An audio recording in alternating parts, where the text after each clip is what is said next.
We're live from the CNN News 18 primetime studio presented by Green Lamb Laminates. Viewers, it is unprecedented. The Chief Election Commissioner using a press conference call to announce the schedule for an election, in this case the Delhi Assembly polls, to mount a defense of his integrity with exacting elegance and aplomb. It's not happened before. But that's exactly what Chief Election Commissioner Rajiv Kumar set about doing for 40 minutes before he even touched upon the planning and the various procedures that had been enacted to go out there and conduct the Delhi Assembly elections. Evidently stung by a series of attacks on the fair-mindedness, to put it politely, of the Election Commission launched by the India bloc and all the parties therein, Rajiv Kumar was in every mood to leave his detractors without a leg to stand on. And you can see him there, viewers. He was reeling out the facts as if, viewers, he had a point to prove. And he did.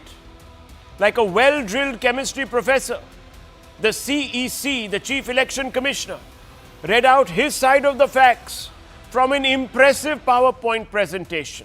It was blown up. It was on a wall right behind him. It was in camera shot. And just like somebody at a TED lecture who uses a PowerPoint presentation to build his argument, that's what Rajiv Kumar was doing. But before he got down to it, he recited a couplet, a poem, to set the stage for his dissertation. Viewers, before I go to it, let me give you a small backgrounder on why Rajiv Kumar used a highly unprecedented and uncharacteristic approach, strategy, call it what you want to address those who have been asking questions of the Election Commission after pretty much every poll where they lose. Never when they win, but only when they lose. Viewers, there is a concerted attempt, whether we like to admit it or not, by certain people to try and build some sort of narrative to discredit the Election Commission. Because by doing so, viewers, what do? You question the credibility of the electoral process. If you can begin to raise doubts about the credibility of the electoral process, you can also then figuratively and realistically begin to suggest that democracy itself is failing in our country, that we are becoming like Pakistan or like Bangladesh or like the 100 others, viewers out there, who can't hold a legitimate election, who can't give voice to the free and fair expression of the electorate. India is great, viewers, because its people, you, I, many others, from all backgrounds, got an opportunity to hold our government to account. And we got it, viewers, from day one of our freedom. It was not like America, where they were formed on one particular date, but all their citizens, whether it was women or blacks or any other denomination, got their votes much later in time. From 1947, the midnight hour, viewers, of August 15, we were there. Every Indian was given the right to free and fair exercise of his franchise. It was called, therefore, universal franchise, viewers. So people like Rahul Gandhi, they can't, beyond a point, raise questions about India's democracy abroad and in all those lovely places that they are given a platform to rant against Indian democracy, because, viewers, at the end of the day, the electoral process, that process that allows you and I, the citizenry, to hold its leaders to account, is robust. And therefore, viewers, maybe therefore, there has been this concerted attempt. So the election commissioner had to come out and make this rebuttal. And he said, and let me quote him, he quoted a couplet and he said, सब सवाल अहमियत रखते हैं, जवाब तो बनता है, अदातान कलम बंद जवाब देते रहें, आज रूबरू तो बनता है, क्या पता कल हो या ना हो, आज जवाब बनता है. In other words, all questions hold importance, answers must follow out of habit. We kept giving written replies, but today face to face feels necessary. Who knows if tomorrow will come or not? Today an answer is due. So viewers, first listen in to Rajiv Kumar setting the stage. सब सवाल अहमियत रखते हैं, जवाब तो बनता है. सब सवाल अहमियत रखते हैं, जवाब तो बनता है. आदतन कलम बंद जवाब देते रहे, आज रूबरू भी बनता है. क्या पता कल हम हो ना हो, आज जवाब तो बनता है. आज जवाब तो बनता है. 20, 21, 22, 23, 24 हर जगह में different parties are coming to, are getting maximum seats. This is one reflection how fair, how deep rooted the fairness of the Indian elections are. The Indian voter is extremely aware, conscious, he understands everything. तो वही जवाब देता है. शिकायत भले ही उनकी मजबूरी हो, मगर सुनना, सहना, सुलझाना हमारी आदत तो है. And in a flawless dissertation that it turned out to be, Rajiv Kumar addressed the 5 main allegations against the poll body. The first charge, that electoral rolls are being manipulated to favor the BJP. The Chief Election Commissioner's response, viewers, again, he held up data, he pointed to his PowerPoint presentation and he said, no deletion without Form 7 claims and objections shared with parties, and he, viewers, put out the process that is followed. In elections that are won by the opposition and lost by the opposition, showing that there was no difference in the process. Not an iota of variation. So how is it that with the same process, the opposition questions one set of results but keeps quiet on another? It's a very logical question, viewers. The other charge, voter tally differences indicate compromised EVMs. So the Election Commission says not one difference in 4.5 crore, yes viewers, 4.5 crore VVPAT slips counted in multiple elections. The whole population, viewers, of UK is 6 crores. Here, 4.5 crore VVPATs were tallied with the EVM machines. And in none of them, not one, viewers, in multiple elections was there a variation from what the EVM showed. This tells you, viewers, that the accuracy is unquestionable. The other charge that is made, that security of EVMs is compromised. The EC's response was straightforward. Battery checks, sealing, serial checks and mock polls are all done in the front of polling agents. The polling agents of all political parties, of all stakeholders, of all participants. Now viewers, is it possible for so many people at one time to be fooled?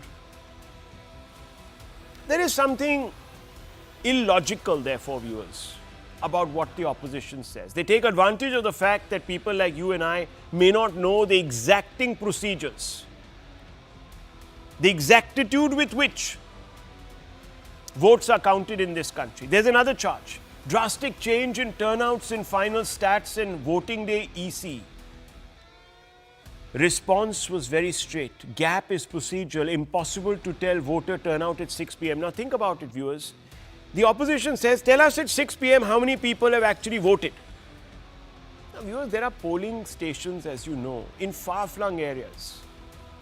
And unless they are connected through internet, which then, of course, everyone will say, oh, you see, that's a medium for hacking. It's impossible to know how many votes have been counted or have been posted at exactly 6 p.m. when polls close because polling continues for a few hours after. It's impossible. And all those people who are lined up at the booth at 6 p.m., should they be told, okay, now go home? No, viewers. Nowhere in the world does that happen. So obviously the turnout figure is updated by 8 in the evening, 9, sometimes midnight, sometimes the next day, depending on how far-flung the polling station is. This is very important. The other question that is raised and asked of the EC, that is change rules on CCTVs to remove transparency. The EC has responded by saying no public access to CCTV to protect privacy of voters and prevent footage from being used for machine learning models. So you know what, viewers, the opposition says, show us all the CCTV footage also. Now viewers, you will begin to identify voters and you will know from where they have come. And you will know then, viewers, by triangulation and correlation, who they perhaps voted for. And then guess what you will do? You will land up at that person's home and you will say, why didn't you vote for me? And the next time you don't vote for me, you will have to face and suffer the consequences. Our vote is our secret. No one can ask you who to vote for and who you voted for. Viewers, the point-by-point rebuttal was also burnished by a quick summary of all the Supreme Court verdicts that have gone in the Election Commission's favor over the years on the back of repeated challenges mounted by the proverbial doubting Thomases in the various opposition parties. But perhaps the one riposte by the CEC that sticks out for its logical simplicity is a chart that he produced, that Mr. Kumar produced at the very end. In this chart, the CEC brought up the results of one whole cycle of 30 state and UT elections since 2020 to 2024 end to show how 15 different parties had won the elections in different states and union territories. For instance, in 2020, Delhi and Bihar were won by the AAP. And viewers, the RJD. The BJP didn't figure anywhere. In 2021, in 5 states and UTs, BJP won only Assam, whereas the TMC, DMK, AINRC and CPM won Bengal, Tamil Nadu, Puducherry, Kerala, respectively. In 2022, out of the 7 states that saw polling, 2 were won by the Congress and AAP. In the 9 states in 2023, the BJP only won 4, which is less than half. And in 2024, when elections were held in 8 states and union territories, the BJP won 4 or only half. The presentation clearly makes it difficult for the opposition to cry foul, but it also raises some questions. And these are the questions, viewers, that need to be posed today. Is the India bloc guilty of slandering the EC baselessly? Is there an attempt to incite the public and cause large-scale social unrest by shaking the faith of the public in the power of the vote? How is it that 4.5 crore VVPATs have never thrown up an anomaly in all these years if the EVMs are compromised? Have the parties like the Congress been blaming the EVMs to cover up the inadequacies of their leaders like Rahul Gandhi, who can't win them an election? Is there a foreign hand that is instigating the India bloc to call the EC's integrity into question to spark social unrest in Bharat and derail its growth trajectory? Viewers, I don't know the responses, but these questions need to be asked, and let me pose them tonight to our panelists. And viewers, let's have a healthy debate, an open one, just as open and transparent as the CEC has been. So I want to begin first with Mr. Pradeep Bhati of the Samajwadi Party. I want to come to you, Mr. Bhati, and this is a simple and straightforward question. 4.5 crore VVPAT slips have been counted. This is data that has been submitted now by the Chief Election Commission. And not one is thrown up in inadequacy. How do you explain this, sir, if the EVMs are all manipulated? Thank you and good evening. I heard you for approximately 10 minutes and your whole submission was on one side. So please give me a couple of minutes to counter whatever you have said. The first question about the 4 crore VVPAT match in multiple election. You know, only election of 2024 Lok Sabha number of voters is 97 crores. of one election, and you are talking about 4 crore in multiple elections. Second thing, talking about illogical, we being in a position, we are guilty of a lot of allegations you have put. I may ask you, is Prime Minister Modi is guilty what he has said in 2013 and 14, calling EC biased and partial? He is also guilty of the same thing what you are accusing us today. Mr. Advani is also guilty of same guilt said that he has done from 2009 to 2013. Even VVPAT was introduced at that time also. He was saying the same thing in the initial 2013 and 14 also. I have complete his all the information. It is available on the in the newspaper and internet. I can read one-on-one basis and calling election commission being biased. This EVM machine should be scrapped off, and Okay. the ballot paper should be introduced. Okay. With that also, EC is trying to convince BJP not bother about the democracy and the opposition parties, which is approximately in the last Lok Sabha election itself, you see 2.5% approximately vote we got less than BJP, only 2.5 percent approximately, if you compare the India bloc and BJP.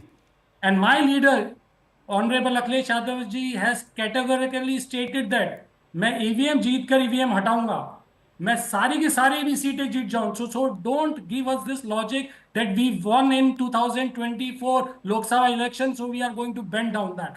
मैं सारी की सारी seat जीत के भी जीत जाऊंगा, तो भी मैं ईवीएम पे भरोसा नहीं करता.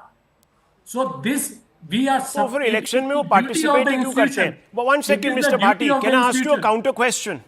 Please. The Samajwadi Party wins 37 Lok Sabha seats in 2024. Do the math, viewers.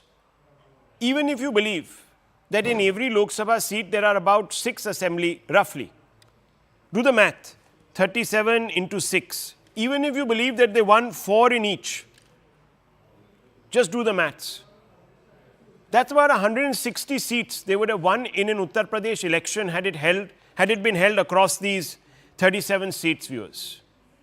Now, what kind of strange Modi is this, who says, actually, let me lose these 37 seats plus another 6 to the Congress. That means I will be down 37 plus 6, viewers, about 43 seats, which is pretty much what he wanted to get a majority, so that I can be then blackmailed by my alliance partners. I can be called a weak prime minister. I can then also be voted out of power because people will begin to say that Modi to khatam ho gaya, that Modi is finished. He must be either, sir, very magnanimous, or, sir, you are absolutely misleading the public again. I cannot understand. How can it be that an election is won in Karnataka by the Congress party, in Telangana by the Congress party, in the same cycle, and you question the integrity of the EVMs? There must be something wrong. As I said, my honorable leader said, मैं सारी की सारी seat भी जीत जाऊं, तो भी मैं EVM पे भरोसा नहीं करता हूं. अच्छा. It is the duty. तो किस पे भरोसा करते हैं वो? Who does he believe in? On ballot papers. On ballot papers. Right? And the institution, it is the duty of the institution which is supposed to be considered an autonomous body. So viewers, listen to this. Seriously. He believes in ballot papers. I'll give you example, Rahul. No, one second. One second, Mr. हो गया, Mr. One second. Just one or two examples, just to in the support of what I am saying. This can't be a monologue by the Samajwadi Party. No, let him exhaust his mental faculties. It's okay. Go ahead. No. See,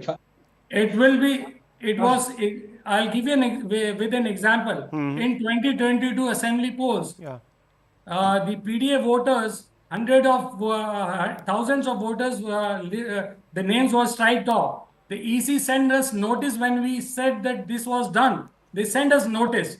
We sent 18,000 plus affidavits. And from that day, 2022 till date, the election commission is mum, is silent. 18,000 Is viewers. not biased. 18,000. biased. Just That's what remember, you mean to say. 18,000 What action in they have a taken state. from last No, in a 2.5 state years? that has. My straight Okay, one question second. to the In a election state. commission. Okay, sir. In a state which has about 20-25 crore voters, 18,000 is the number that they are getting agitated about. And they are saying that 18,000 people got disenfranchised. Now, there is also something called an electoral roll correction and updation, viewers. And let me confess to you that even I am out of it because I didn't exercise my franchise for 4 elections and I moved to Bombay. And I also responded and they said, when you move back to Delhi, please reapply. It's a different matter that I don't vote for other reasons, but that's a completely different story there. But 18,000 is their quibble, viewers. Can you believe it? This is the basis on which this entire argument is being built, and they say bring back postal ballots. And let me tell you, viewers, that there have been people from the Congress party caught looting and fixing. RJD caught looting and fixing. Stuffing ballot papers, fake ones. And I can give you the whole example, and I have a whole bunch of graphics and hard facts to show you. That's what they want to go back to. Anyhow, Sanju Verma, quick response, and I want to open this up.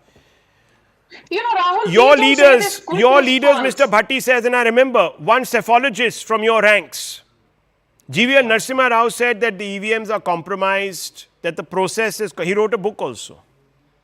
So, how do you explain this? You know, Rahul, first and foremost, it's been 20 minutes. And for 10 minutes, I heard the Samajwadi Party speak. You were generous enough to allow him to exhaust his mental faculties. Please also allow Sanju Verma to exhaust her mental faculties. I hope you'll be generous to me as well. Yes, ma'am. I won't take too much of your time. You know, so first and foremost, let me start by quoting what Rajiv Kumar said. I think these lines capture the essence of what he was trying to convey to the opposition, to the ruling dispensation, and to just about everybody out there. करना सके इकरार तो कोई बात नहीं, करना सके इकरार तो कोई बात नहीं, मेरी वफा का उनको एतबार तो है, मेरी वफा का उनको एतबार तो है, शिकायत भले ही उनकी मजबूरी हो, शिकायत भले ही उनकी मजबूरी हो, मगर सुनना सहना सुलझाना, मगर सुनना सहना सुलझाना हमारी आदत है. Basically, what he's saying that all the stakeholders are aware of the hard facts. They are aware of the hard truth, but they choose to deny it. I'm reminded of the 17th century lines by Samuel Butler, where he said, a man convinced against his will is of the same opinion still. That is basically what Rajiv Kumar was saying. But now moving beyond semantics and poetry and, shero shairi, I just have this to say. The first time on a pilot basis, EVMs were used was way back in 1998. The BJP lost all the 3 elections, Delhi, Madhya Pradesh, Rajasthan. All the 3 elections were won by the Congress party. The first time EVMs were used on a large scale in a general election was 2004. The BJP lost, the Congress-led UPA came to power. The second time EVMs were used on a large scale was 2009. Again, the Congress-led UPA romped home to power, the BJP lost. But the BJP has never said EVMs are faulty. Point number 1. Point number 2, look at the scale of the election process. Lok Sabha 2024, 64.2 crore voters participated, including 31.2 crore women. 64.2 crore voters means this is equal to the population of United Kingdom, United States of America, Australia, Spain, Italy, France, Sweden, Denmark, Finland, and Switzerland. Right. Point number 1. Point number 2, 68,000 monitoring teams, 1.5 crore police personnel, 11.5 lakh polling stations, 135 special trains, 1,700 special flight sorties. This is what it took by way of infrastructure to conduct the world's largest elections. And what your audience needs to know, that only 39 repolls were held in 2024. And in 2019 Lok Sabha also, there were only 510 repolls that were held. This time only 39 repolls. That is the beauty of Indian democracy and the manner in which elections were conducted seamlessly by Rajiv But Kumar. Miss Verma, kudos to him. I applaud him. but Miss Verma, Last point, please. don't exhaust Please, now. my Don't last exhaust point. Bharti Saab's patience. Rahul, I want to ask you Rahul, about I'm not GVL Narasimha Rao and LK Advani when they raised red flags over EVMs. Why did they do so? I Can you heard give you. me an answer? Can I finish? Of It's course, barely ma'am. been 3 minutes. Yeah, why do you get so rattled when Sanju Verma is talking, Rahul? Thank you. You're a sane anchor, a very reputed anchor. Okay. You know what GVL Narasimha Rao said or what he wrote? I'm not going to endorse that. He himself has said that I do not any longer believe in what I said. And I think every person has the right to change his or her opinion. And he has been gracious enough to admit that that book was a lot of balderdash. Point number one. Point number two, let's focus on Rajiv Kumar. Very quickly, 3 things. Form 6 is what you need to fill if you want to get registered. Form 7 is what is needed to be filled if there has to be a voter deletion. Sure. Form 17C records voter turnout. So please pray tell me with Form 6, Form 7, Form 17C and double randomization being there, how can there be rigging of elections? 20 seconds. What is double randomization?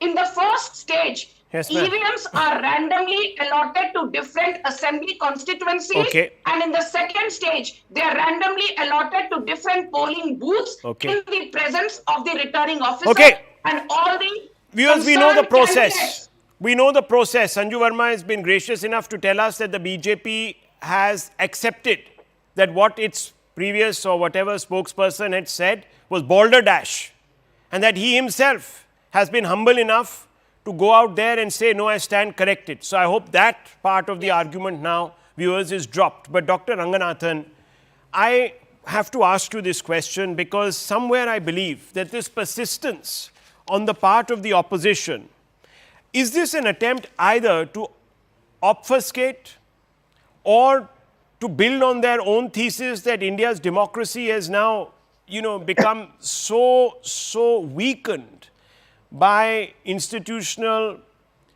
sabotage, internal sabotage, that India can no longer be called a democracy? Is that the objective? Or is it simply this, that they need an excuse to save face, and especially the face of their leaders, the Gandhis and company? Good evening, Rahul, and good evening to my fellow panelists. I think, in short, it's a bit of both, really.